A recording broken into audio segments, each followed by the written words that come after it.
伫新大留伫咧东土移设过后，位伫南科的国家高速网络云端资料中心，预计2025年完工。该建设主要是先进网络基础，加数位转型，迈向新的里程碑。对了，过去海南网络集中伫北部，国家研究院加台市政府拢表示，为南北平衡，迈向一大步。那么过去呢，海缆讯号的交换比较集中在北部的少数交换中心，对于平衡南北网络资源有些不利。那么现在呢，今天这个国网的云端资料中心建置在台南，作为国内网络服务交换、海缆交换的端点，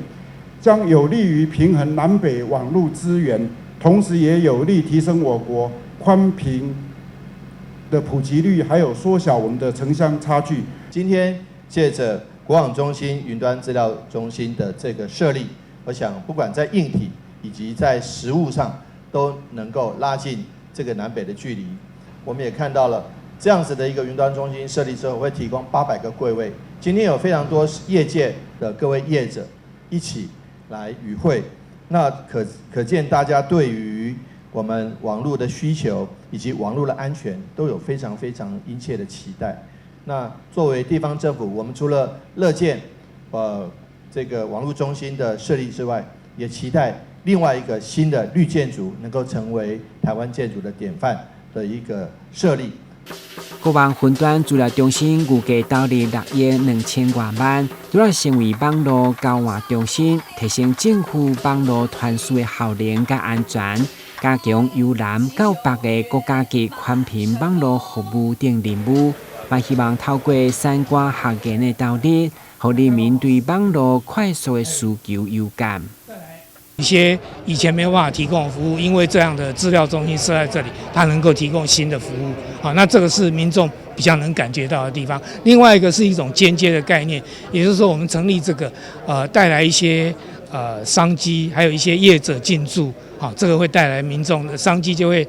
让民众会有感这样。然后另外一个就是说，我们能跟南部的学界引进他们的技术，能够把这些技术落实在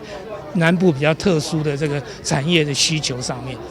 中嘉宽频为了配合政府推动先进的网络建设，包括建立水情预防监测系统，疫情期间导入传统市场的人工智慧影像分别的管控，拢甲国网中心有密切合作，期待广嵌网络串联，提供地方更多元的服务。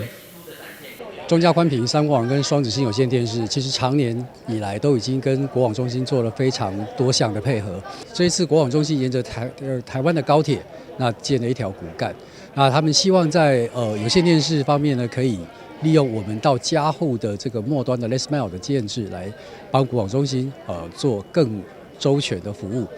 那中嘉宽频、三国网、双子星也希望可以借着再次的合作机会呢，那可以让我们的台南市变得更加的智慧也更加的资讯化。现代人愈来愈挖科网络，如何提升高速网络的同时，嘛带动科技产业发展，值得期待。台南新闻管制何乔邦采访报道。